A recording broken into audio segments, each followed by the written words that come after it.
Etika batuk dan bersin.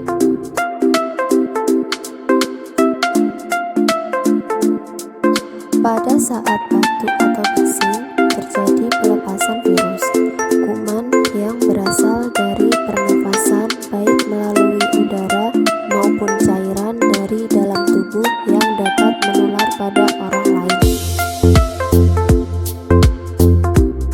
Mari mulai tinggalkan kebiasaan lama yang salah, cegah penularan penyakit dengan melakukan cara batuk dan bersin yang benar. Berikut